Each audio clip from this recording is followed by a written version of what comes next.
दोस्तों नमस्कार। आज हम चर्चा करते हैं बिहार की राजनीति के बदलते भविष्य पर। बदलाव का प्लान तो पूरा हुआ। बिहार में अब बीजेपी का राज है। नीतीश कुमार की विदाई और सम्राट चौधरी के शपथ के साथ बीजेपी ने हिंदी पट्टी के उस आखिरी किले पर भी झंडा गाड़ दिया जहां वो दशकों से दस्तक दे रही थी। पटना के राजभवन में एक शपथ ग्रहण समारोह हुआ। शायद इतिहास के पन्नों में यह तारीख स्वर्णाक्षरों में दर्ज होगी, कम से कम बीजेपी के लिए तो जरूर। हिंदी पट्टी के तमाम राज्यों में बीजेपी अपनी मनपसंद सरकारें बना चुकी है। अब देखना ये है कि बिहार का अगला अध्याय क्या होगा। शतरंज की बिसात पर कई खिलाड़ी हैं। सम्राट चौधरी मुख्यमंत्री बन गए, नीतीश कुमार राज्यसभा चले गए, तेजस्वी जी सक्रिय हो गए, लेकिन असली खेल अभी शुरू हुआ है। बिहार की राजनीति के सभी संभावित भविष्य की आज हम पड़ताल करेंगे। यहाँ की राजनीति कभी निश्चिंत नहीं रहने देती है, इस बात का ध्यान रखिएगा। एक पर्दा गिरता है, दूसरा तुरंत उठ जाता है। 15 अप्रैल को जब सम्राट चौधरी ने मुख्यमंत्री की कुर्सी संभाली तो पटना की गलियों में एक बात गूंज रही थी, अब देखते हैं कितने दिन टिकते हैं। यह जुमला बिहार की उस राजनीतिक संस्कृति का प्रतीक है जहां स्थिरता एक अपवाद है और उथल पुथल एक परंपरा है। सम्राट चौधरी का ताजा राजनीतिक भविष्य और अभी राज्याभिषेक देखकर बीजेपी के समर्थक उत्साहित हैं, लेकिन बिहार के अनुभवी राजनीतिक पर्यवेक्षक जानते हैं कि यहाँ प्रश्न जल्दी शुरू होता है और परेशानी उससे भी जल्दी शुरू हो जाती है। आने वाले वर्षों में बिहार की राजनीति किस दिशा में जाएगी, आज हम इस संभावना पर विचार करेंगे एक एक कर। प्रथम सवाल है कि क्या नीतीश जी सच में शांत रहेंगे?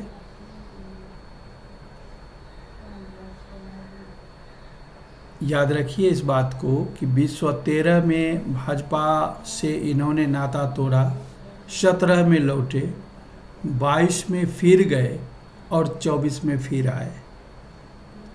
यह रिटायरमेंट नहीं जानते हैं। जनता दल यूनाइटेड के कई नेता ने इस प्रकार की भावना व्यक्त की है कि नीतीश जी बिहार में ही रहेंगे, संसद सत्र के दौरान ही दिल्ली जाएंगे। यह बयान एक संकेत है कि राज्यसभा में बैठकर भी नीतीश जी बिहार की राजनीति में रिमोट कंट्रोल की तरह सक्रिय रहना चाहते हैं। जनता दल यूनाइटेड के पास अभी भी विधानसभा में अच्छी खासी सीटें हैं। नीतीश के इशारे पर ये विधायक किसी भी दिशा में जा सकते हैं। जनता दल यूनाइटेड नेताओं की मांग है कि नीतीश के बेटे निशांत कुमार को, जो 1 महीने पहले जनता दल यूनाइटेड में शामिल हुए हैं, महत्वपूर्ण भूमिका दी जाए। यह मांग भारतीय जनता पार्टी के लिए एक सिरदर्द है। अगर भाजपा ने मना किया तो जनता दल यूनाइटेड में असंतोष पकेगा। अगर मान लिया तो नीतीश परिवार की वापसी की नींव पड़ जाएगी। यानी जो आकर्षण नीतीश कुमार के साथ राज्य में मतदाताओं के बीच था, वैसा ही आकर्षण निशांत के साथ भी बनने लगेगा। और फिर बीजेपी जैसे सेकंड सीट पर बैठती आई है, वैसी ही स्थिति कहीं आगे न हो जाए। नीतीश कुमार राज्यसभा में होंगे, लेकिन बिहार उनके दिल में होगा और उनका फोन हमेशा चालू रहेगा। एक वरिष्ठ जनता दल यू सूत्रों से ऐसा भी कहा गया। अब भविष्य क्या है? 4 संभावित भविष्य बिहार की शतरंज का दिख रहा है।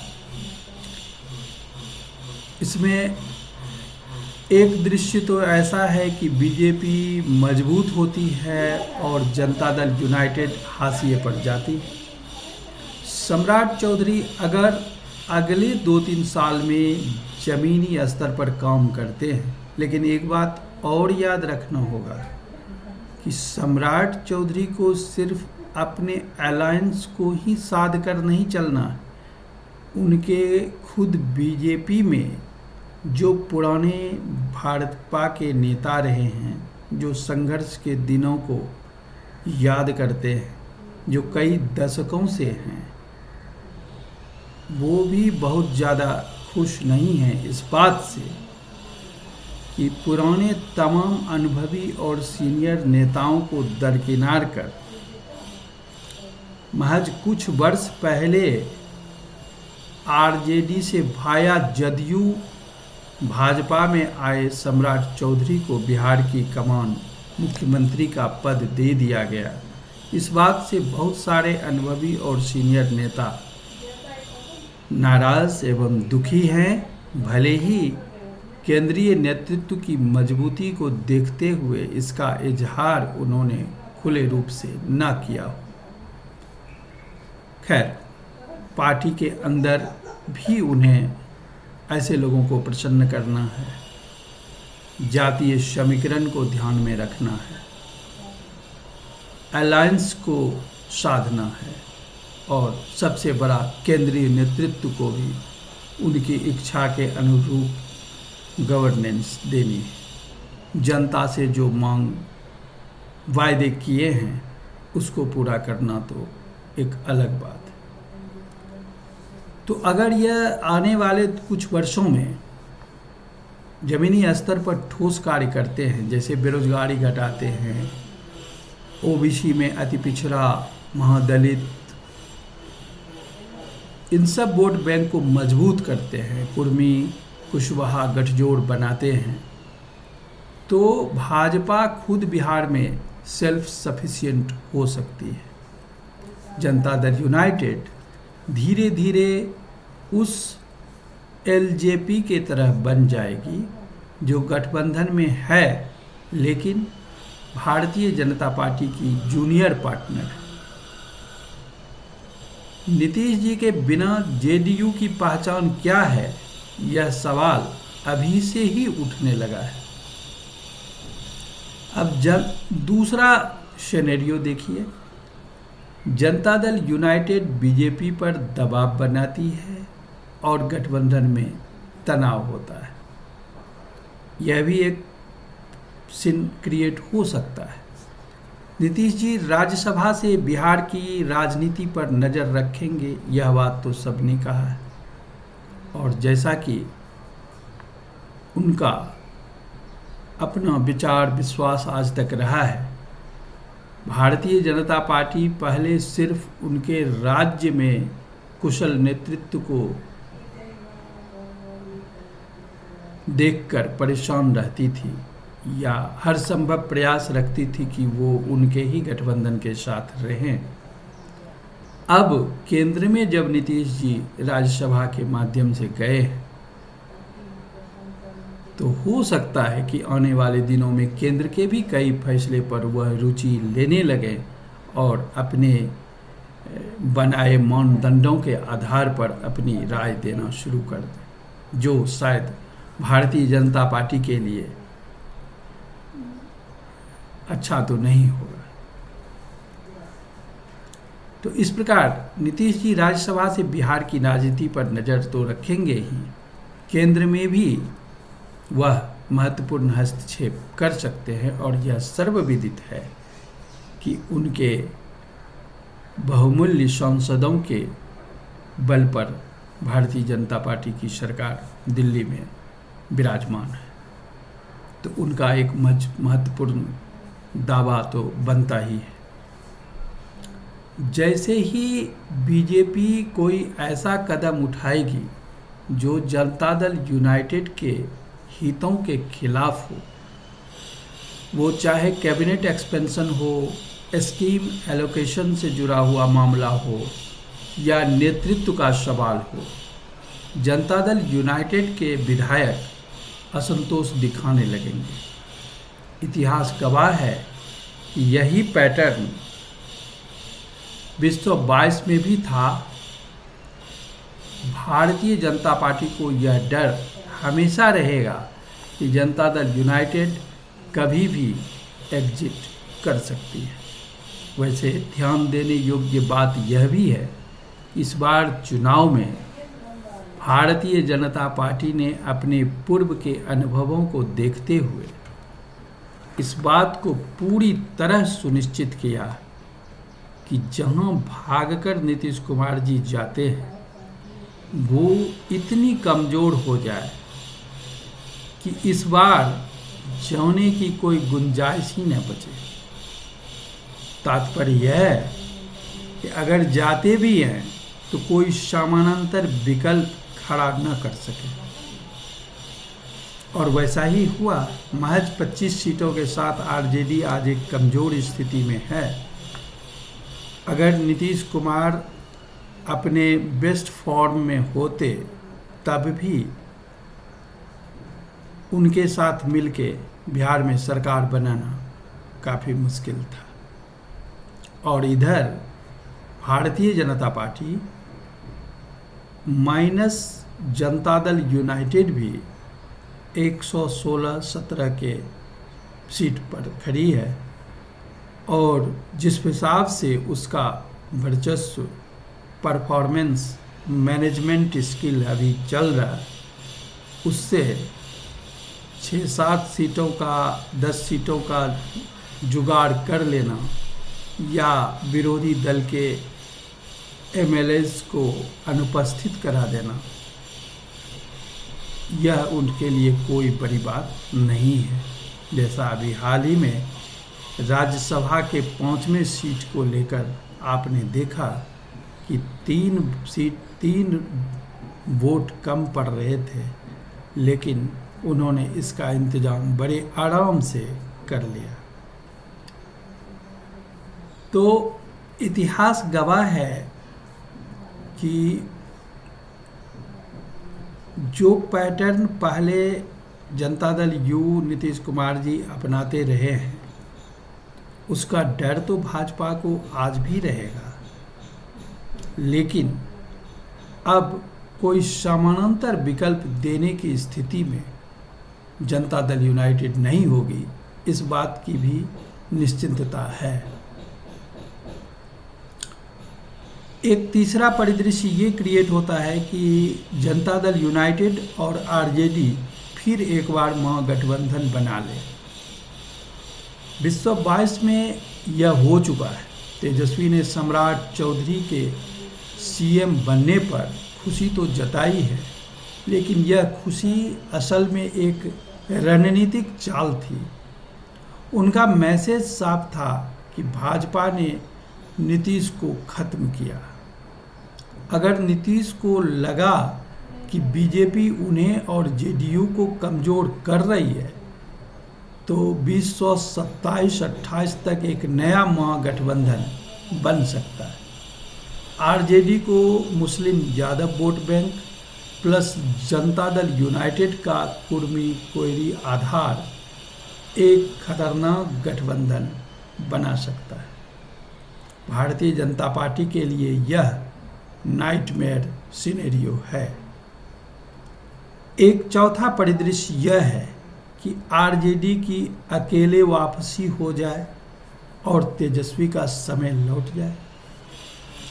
तेजस्वी यादव भाजपा की हर कमजोरी को लपकने के लिए तैयार हैं। नीतीश के जाते ही फुल फॉर्म में आ गए हैं। उन्होंने सम्राट चौधरी को लालू के क्लासरूम का प्रोडक्ट बता दिया और कहा कि यह चीफ मिनिस्टर दिल्ली के पीएमओ से चलाया जाएगा। अगर एनडीए सरकार बेरोजगारी, महंगाई, लॉ एंड ऑर्डर पर फेल हुई, खासकर बेरोजगारी पर और कानून व्यवस्था पर, तो बिहार में ये मुद्दे कभी खत्म नहीं होते। जैसा कि ध्यान में रखिएगा कि ये सब मुद्दे कभी जड़ से खत्म होने वाले नहीं हैं। तो अगले चुनाव में अगर भाजपा ने अभी आने वाले कुछ वर्षों में सही परफॉर्मेंस नहीं दिया, तो अगले चुनाव में राष्ट्रीय Janata Dal plus India alliance एक मजबूत विकल्प बनकर उभर सकता है। एक पांचवा परिदृश्य भी है जो ज़्यादा संभावित है, मतलब जिसके होने की संभावना ज़्यादा दिख रही है। वह है कि एनडीए जारी रहेगी, लेकिन सब धीरे धीरे। सबसे बोरिंग है लेकिन सबसे रियलिस्टिक संभावना ये है कि एनडीए गठबंधन Bharatiya Janata party plus Janata Dal United plus हम और एलजेपी चलता रहे। भारतीय जनता पार्टी अपनी जमीन मजबूत करती रहे, जनता दल यू कुनकुनाती रहे, लेकिन बाहर न जा पाए, क्योंकि इस बार बाहर जाने की गुंजाइश भारतीय जनता पार्टी ने छोड़ा नहीं है। वरना जितनी आसानी से नीतीश कुमार राज्यसभा चले गए, भले ही उनके स्वास्थ्य का मुद्दा रहा हो, लेकिन जनता ने यह भी तो देखा कि समृद्धि यात्रा के दौरान एक पर एक आंकड़े वो अपने भाषण में दे रहे थे। उनका स्वास्थ्य के बारे में बहुत सारे जो भ्रांतियाँ थी, उनके इस रूप को देखकर जनता भी अचंभित थी कि कोई अस्वस्थ व्यक्ति इतने आंकड़े के साथ हर जिले जहाँ जहाँ उनका कार्यक्रम लगा, वहाँ उन्होंने हर बात आंकड़े के साथ किया, जो एक स्वस्थ व्यक्ति ही कर सकता है। तो ये एक संभावना हो सकता है जो सबसे बोरिंग है और लेकिन रियलिस्टिक है कि एनडीए गठबंधन बना रहे, बीजेपी, जेडीयू, हम और एलजेपी चलता रहे। बीजेपी अपनी ज़मीन मजबूत करती रहे, जनता दल यूनाइटेड भले कसमसाती रहे, कुनकुनाती रहे, लेकिन बाहर न जा पाए, और राष्ट्रीय जनता दल विपक्ष में बैठकर इंतजार करती रहे। बिहार की राजनीति में धमाकेदार बदलाव कम और धीमी पुनर्व्यवस्था ज़्यादा होती है। अब नीतीश का असली खतरा रिमोट, इसको देखते हैं। बीजेपी के रणनीतिकार जानते हैं कि नीतीश कुमार राज्यसभा में बैठकर भी बिहार की राजनीति का साइलेंट फुलक्रम बने रहेंगे। उनके पास 3 हथियार है। पहला, जनता दल यूनाइटेड के विधायकों पर व्यक्तिगत पकड़। कोई भी नेता या एमएलए आज भी नीतीश कुमार की बातों को टाल नहीं सकते। इस प्रकार की आज भी वो रिस्पेक्ट कमांड करते हैं। दूसरा, बिहार के पिछड़े वर्गों में भी, खासकर अति पिछड़े और महादलितों में नीतीश जी का पूरा सम्मान है और वो बना हुआ है। महिलाओं के दिमाग में भी नीतीश कुमार की जो छवि, इज्जत है, वो बनी हुई है, यूँ कहिए कि बढ़ी हुई है। जब से इस चुनाव का परिणाम आया, दुनिया ने देखा कि महिलाओं ने कितना बढ़ चढ़ कर उन्हें वोट किया। और तीसरा है कि दिल्ली में केंद्र सरकार में जनता दल यूनाइटेड का लेवरेज सबको पता है कि भाजपा की केंद्र की सरकार नीतीश कुमार और चंद्रबाबू नायडू के सांसदों पर विशेष रूप से निर्भर है। कई मैगजीन की रिपोर्ट के अनुसार नीतीश कुमार का सीएम पद छोड़ना उनका अपना निर्णय था और इसमें करीबी सहयोगियों, बीजेपी ब्रास के बीच नाजुक चर्चाएं हुई। यह बात ही बताती है कि बीजेपी को भी डर था कि गलत तरीके से एग्जिट हुआ तो 2022 दोहरा सकता था। भारतीय जनता पार्टी ने इस बात का पूरा ध्यान रखा कि नीतीश कुमार के सम्मान प्रतिष्ठा में कोई कमी भी ना हो और एक सम्मानजनक तरीके से एग्जिट भी हो जाए, जो शायद बिहार के उत्साहपूर्वक मतदान, भारी मतदान किए गए मतदाताओं से वायदा को निभाने का अवसर होगा, जब एक स्वस्थ और एक्टिव व्यक्ति के हाथों सत्ता होगी, ताकि वो जनता से चुनाव के दौरान जितने वादे किए और जो अपार बहुमत पाया, उसके बदले कुछ जनता को डिलीवर कर सके। इसके लिए एक नेतृत्व परिवर्तन को भी आवश्यक समझा गया, मगर इस बात का पूरा ध्यान रखा कि इतने लंबे कालखंड जो नीतीश कुमार के रहे और जनता का उनके प्रति जो सम्मान रहा, तो कोई ये मैसेज न चला जाए कि भाजपा उन्हें बाहर कर रही है उनके इच्छा के खिलाफ। तो जदयू के भी सारे नेताओं ने और खुद नीतीश कुमार ने भी यही कहा कि वो स्वयं की इच्छा से राज्यसभा जा रहे हैं। तो नीतीश कुमार जी का राज्यसभा में शांति से चुपचाप बैठना, मौन दर्शक रहना, यह एक्सपेक्टेड है। लेकिन जिस प्रकार के उनके पहले से परफॉर्मेंस रहे हैं, उनके जो विचार हैं, प्रिंसिपल हैं, अगर उन्हें कोई नीति, निर्णय, बात पसंद ना आए तो वो शायद चुप ना भी रहे और केंद्र सरकार को उस समय उनकी बातों को भी झेलना पड़ सकता है। अब एक और समस्या है कि नीतीश जी का बेटा निशांत, जो अभी अभी जनता दल यूनाइटेड में ज्वाइन किए हैं, ये एक और वेरिएबल है। अगर बीजेपी ने उन्हें कोई बड़ी भूमिका नहीं दी तो जनता दल यूनाइटेड में यह सवाल उठेगा कि हमने नीतीश जी को राज्यसभा भेजकर क्या पाया और उस असंतोष का फ़ायदा कौन उठाएगा, यह बताने की ज़रूरत नहीं है। तेजस्वी का असली प्लान क्या है? तेजस्वी यादव, इसको भी हम लोग समझते हैं। तेजस्वी यादव अब एक चतुर राजनेता बन चुके हैं। इस बात को भारतीय जनता पार्टी भी मानती है, भले ही सार्वजनिक रूप से ना कहे। सम्राट चौधरी के सीएम बनने पर उन्होंने जो कहा वो गौरतलब है कि सम्राट चौधरी लालू जी के क्लासरूम के प्रोडक्ट हैं। भारतीय जनता पार्टी ने नीतीश जी को खत्म कर दिया। यह दो टारगेट एक साथ साधने की कोशिश है।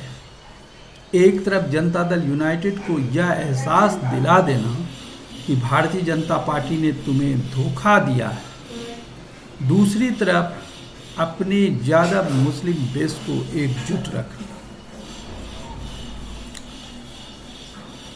24 अप्रैल 2026 को संभवतः सम्राट चौधरी सरकार का फ्लोर टेस्ट होगा और तेजस्वी यादव उस मौके का इंतजार कर रहे हैं।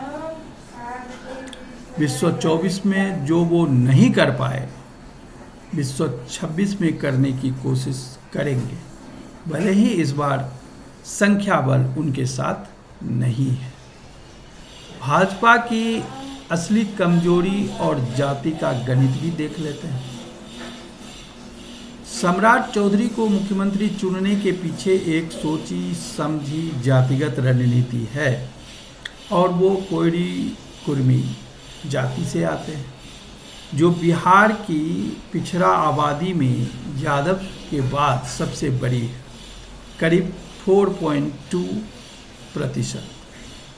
भारतीय जनता पार्टी आरजेडी के मुस्लिम यादव वोट बैंक के सामने नॉन यादव ओबीसी का एक मजबूत गठबंधन बनाना चाहती है, लेकिन यह रणनीति तब तक काम करती है जब तक यादव वोट आरजेडी में एकजुट रहे और गैर यादव ओबीसी बीजेपी के साथ रहे। बिहार में जाति का गणित बदलता रहता है और यही भारतीय जनता पार्टी की सबसे बड़ी अनिश्चितता है। कभी आप देखेंगे कुछ जाति का समूह किसी राजनीतिक दल से जुड़ गया तो कभी किसी और राजनीतिक दल से जुड़ गया। तो यह अनिश्चितता भारतीय जनता पार्टी को निश्चिंत नहीं रहने देगी। और अंतिम बात, बिहार का एक यह भी सच है कि बिहार की राजनीति, यहाँ कोई भी पार्टी अस्थायी रूप से जीती नहीं है, यहाँ सब सरवाइव करते हैं। भारतीय जनता पार्टी को अभी लगता है कि उन्होंने बिहार जीत लिया, लेकिन अगर अगले 2 साल में बेरोजगारी नहीं घटी, नीतीश जी ने राज्यसभा से रिमोट कंट्रोल चलाना शुरू किया और तेजस्वी ने जमीनी राजनीति तेज की, तो बिहार का भविष्य उतना साफ नहीं है जितना आज दिखता है। यहाँ जो स्टेबल दिखता है वो अक्सर वॉलेटाइल निकलता है और जो खत्म लगता है वो अक्सर वापस आ जाता है। बिहार जहां हर बदलाव एक नई शुरुआत है और हर शुरुआत एक नए सवाल के साथ आता है। नज़र आप भी रखिए, नज़र हम भी रखेंगे। बेहतर भविष्य की कामना के साथ चर्चा को विराम देते हैं। मिलते हैं अगले अंक में। अच्छा लगे तो ज़रूर अपनी राय व्यक्त कीजिए। धन्यवाद।